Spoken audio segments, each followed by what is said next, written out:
Fala galera, sejam bem-vindos a mais um Futuro do Trampo. Hoje a gente vai falar sobre o futuro do direito. Sou o Davi Braga e eu dou as boas-vindas para você em nome do Banco do Brasil.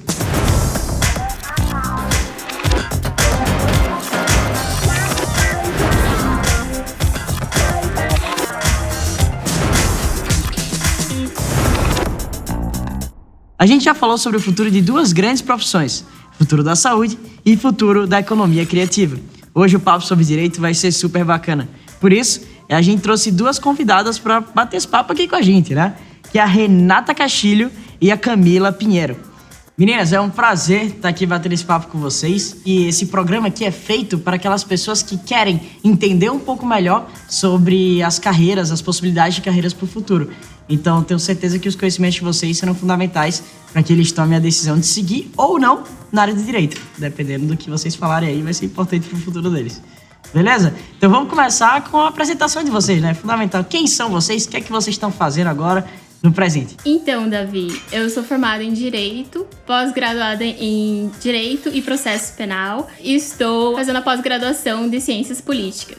E também trabalho no serviço público atualmente, né? Olá, estou muito feliz de estar aqui. Estamos falando aqui de assuntos que eu adoro trabalhar, que é futuro do direito, inovação e tecnologia. Eu sou advogada, trabalho com inovação, sou professora também dessa área de programas de pós-graduação no país todo. Demais, Camila. Tem tudo a ver com o que a gente está falando aqui, que é literalmente explicar para as pessoas quais são os próximos estágios, o que é que vai acontecer, o que é que está vindo de inovação aí pro direito para a galera entender. Eu dei uma estudada, fiz minha tarefa de casa, e eu tô aqui com um dado e eu queria saber a perspectiva de vocês em relação a esse dado. O Brasil tem cerca de 1 milhão de advogados, o que dá um advogado para cada 190 brasileiros.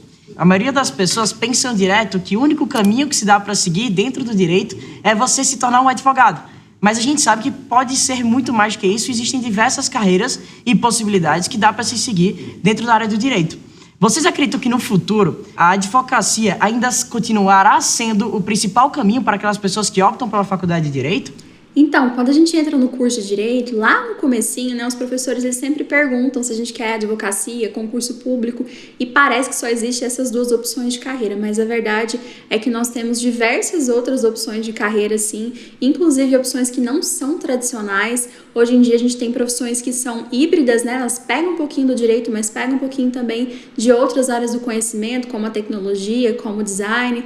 Então a gente tem aí o arquiteto jurídico, o engenheiro jurídico, o legal designer, o legal copywriter, que vão trazer aí novas possibilidades de carreira e não são profissões do futuro, tá? Já são profissões do presente, apesar de muitas pessoas acreditarem que só vão chegar daqui a alguns anos. E mais. E você, Renata, quer complementar com alguma coisa aí? Eu acredito que quem vai se destacar a partir de agora no mercado é exatamente quem vai se adaptar a essas novas correntes, né? E eu descobri também durante a minha pesquisa que até 2030, 70% dos postos de trabalho serão ocupados por millennials. Só que esses jovens, eles têm uma maneira de pensar, de agir e de trabalhar completamente diferente. Qual o impacto que essa nova geração, ocupando o espaço de trabalho da geração anterior, aplicado ao mercado de direito, será gerado? Como recém-formada, eu estou observando os meus colegas se adaptando nesse novo mundo digital. Então, eu percebo que eles vão criando perfis profissionais, podcast, vídeos, coisas mais interativas. E tô sentindo que essa integração da forma como a gente se expressa, do contato com o cliente, tá fazendo diferença já agora. O direito sempre foi, historicamente, uma profissão super tradicional. Eu ouvi dizer que esse ato de gerar conteúdo, no princípio, não era muito bem visto. A única coisa que era bem vista eram os caminhos tradicionais, escrevendo livros, artigos, não através das ferramentas digitais que estão surgindo como possibilidade para a gente utilizar. O que é que vocês acham desse mercado do direito se flexibilizando para dar a possibilidade e a oportunidade de mais pessoas estarem comunicando sobre o direito? Produção de conteúdo em rede social hoje, conteúdo jurídico, ainda enfrenta muita resistência. Hoje um pouco menos do que alguns anos atrás, porque alguns advogados desbravaram aí, por exemplo, os Instagrams jurídicos, mas a gente ainda tem uma certa resistência. Só que é possível a gente produzir conteúdo jurídico dentro dos parâmetros dos códigos de ética, né, da advocacia. E um exemplo dessa resistência é que há algum tempo atrás, no finalzinho de 2020, uma das seccionais da OAB emitiu aí uma uma recomendação para que os advogados não utilizassem o TikTok para a produção de conteúdo. E esse é o posicionamento de vários advogados, de várias seccionais, inclusive. Só que o TikTok, o Reels, eles são só meios que vão trazer para a gente, de repente, uma facilidade maior de comunicação com o cliente final. Vamos imaginar, por exemplo, que a gente tem ali uma senhorinha que não tem tanta instrução às vezes, mas que assiste um vídeo no TikTok do advogado explicando o que é um relacionamento abusivo e ela percebe que ela está num relacionamento abusivo. Então, esse tipo de situação, ela é positiva para que as pessoas tenham mais facilidade de compreender os direitos que elas têm. Inclusive tem um termo para isso, né? Chamado Visual Law. E o Banco do Brasil trouxe a especialista deles em Visual Law para fazer um comentário pra gente. Então, Pri, o que é que você tem para falar aí sobre Visual Law pra gente? Oi, Davi. O Visual Law é descomplicar a comunicação jurídica com elementos visuais.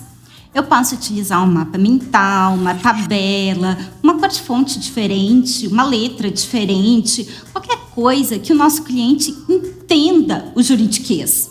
A gente usa uma palavra mais fácil, uma linguagem mais simples para facilitar a nossa comunicação com o nosso cliente, para ele entender o que a gente está falando e valorizar o nosso trabalho, né? Se você quiser saber um pouquinho mais, procura lá no site da Universidade de Stanford, que eles têm umas iniciativas muito legais e vários exemplos. É muito massa que a Priscila, o que ela tá fazendo, explicando o Visual Law, é literalmente aplicando o Visual Law. O que é que vocês pensam sobre essa acessibilidade do mercado jurídico para todo mundo? Eu, particularmente, adoro fazer o atendimento ao público. Então, quando você consegue conversar assim, de igual para igual, a pessoa se sente aliviada, você consegue ter uma conexão de verdade com a pessoa. É além até do profissional. E na maioria das vezes, as pessoas pensam que inovar é somente tecnologia. Mas não é somente tecnologia, é também a tecnologia. Mas eu queria focar essa pergunta agora em tecnologia. Quais são as ferramentas que vocês estão tendo acesso, que estão facilitando o trabalho de vocês como advogadas ou o trabalho de vocês utilizando o direito fora da advocacia? Então, existem várias ferramentas tecnológicas que estão sendo adotadas hoje nos escritórios de advocacia. E eu gosto de falar, gente, tem ferramenta para todo gosto e para todo bolso, tá? A gente tem, por exemplo, a jurimetria, ferramentas de jurimetria. A jurimetria é a análise de dados aplicada ao direito, gera vários insights para o advogado. Nós temos automatização de documentos também. Ao invés de eu pegar um modelinho no Word, toda vez que eu vou começar uma nova petição, um novo contrato, eu vou transformar o meu conhecimento jurídico em linguagem de máquina e aí o computador vai gerar para mim esse documento, essa petição ou esse contrato.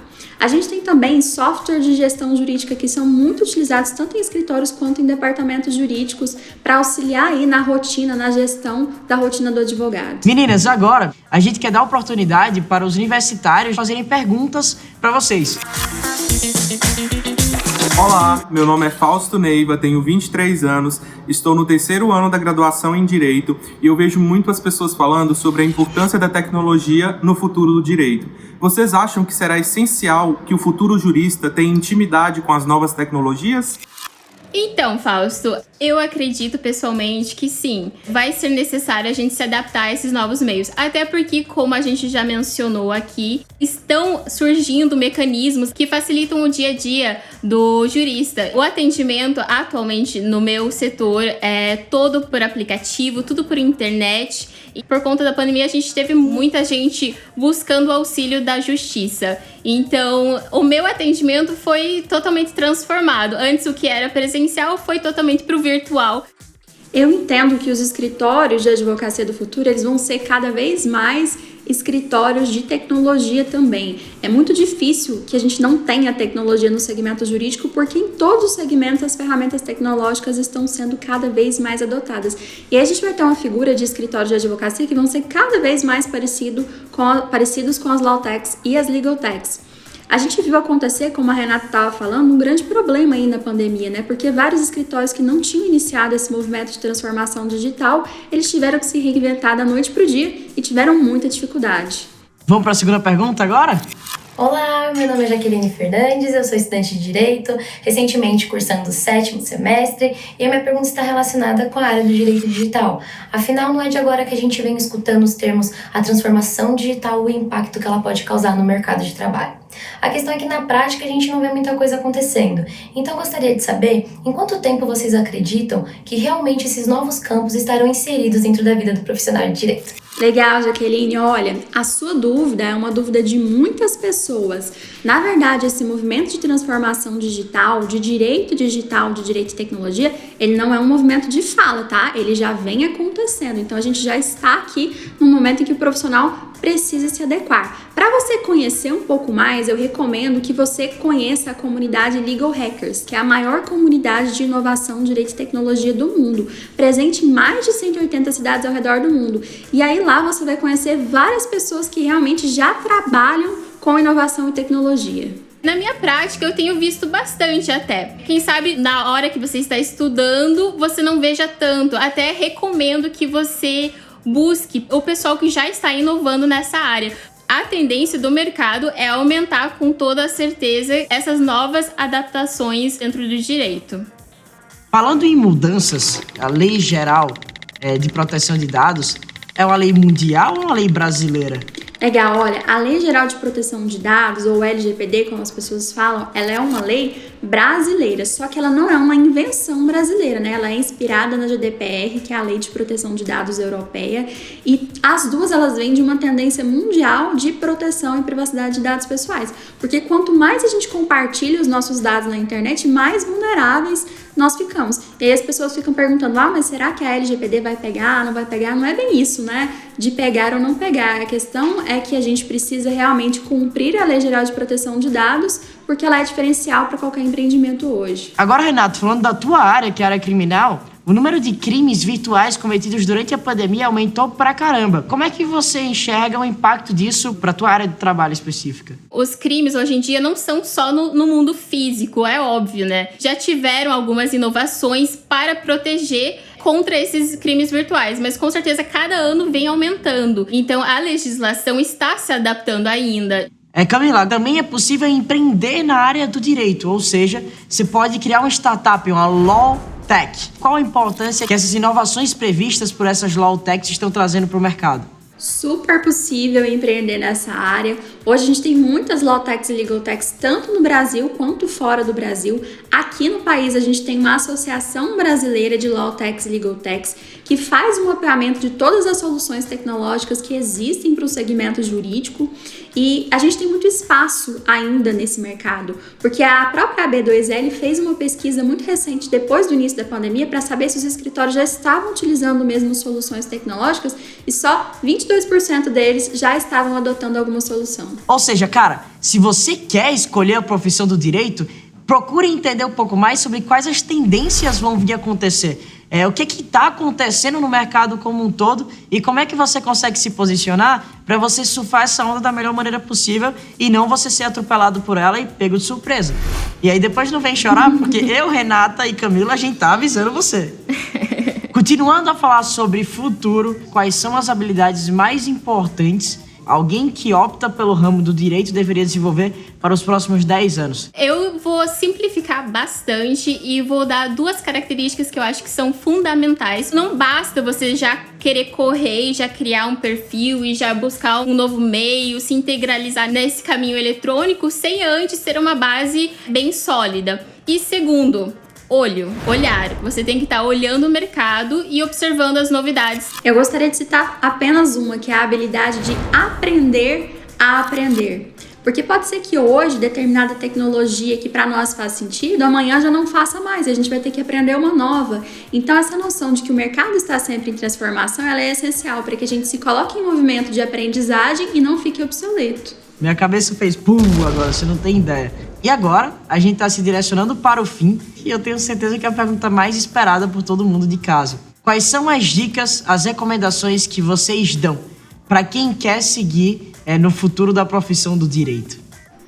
Então, eu vou dar um conselho que, à primeira vista, ele pode parecer meio contraintuitivo, que é saia do direito. Não adianta a gente ficar os 5 anos do curso de Direito focado lá só com a cabecinha no conhecimento técnico jurídico. Ele é importante, importantíssimo. Só que ele precisa ser aliado com outros conhecimentos. Então, conhecimento em tecnologia, em gestão, em relacionamentos, né? Entender de pessoas também, são conhecimentos muito importantes. Porque o profissional do futuro é aquele que vai conseguir fazer cada vez mais nexos entre conhecimentos diferentes, que é o que a gente chama de profissional nexialista, e menos especialista. complementando isso que a Camila disse, o ideal neste momento é você estar de olho no mercado de trabalho, realmente manter um olhar de adaptação e também flexibilizado, né, para novas possibilidades que estão por vir. Renata, Camila, em meu nome, em nome do Banco do Brasil e em nome de todo mundo que está assistindo de casa, eu queria muito agradecer o tempo de vocês. Eu aprendi um monte de coisa, fiz várias anotações aqui de coisas que eu vou aplicar para minha vida e olha que eu nem tenho interesse em seguir na área do direito. Imagina para quem tem esse interesse. Eu que agradeço, Davi, e o Banco do Brasil aqui por esse espaço. Adorei o nosso bate-papo, obrigada aí ao Banco do Brasil e parabéns pela abertura do espaço, porque discutir o futuro das profissões é realmente essencial. Esse foi o Futuro do Trampo e eu espero você no próximo episódio, onde a gente vai discutir sobre o futuro de outra profissão super importante para nossa sociedade. Tchauzinho e até a próxima!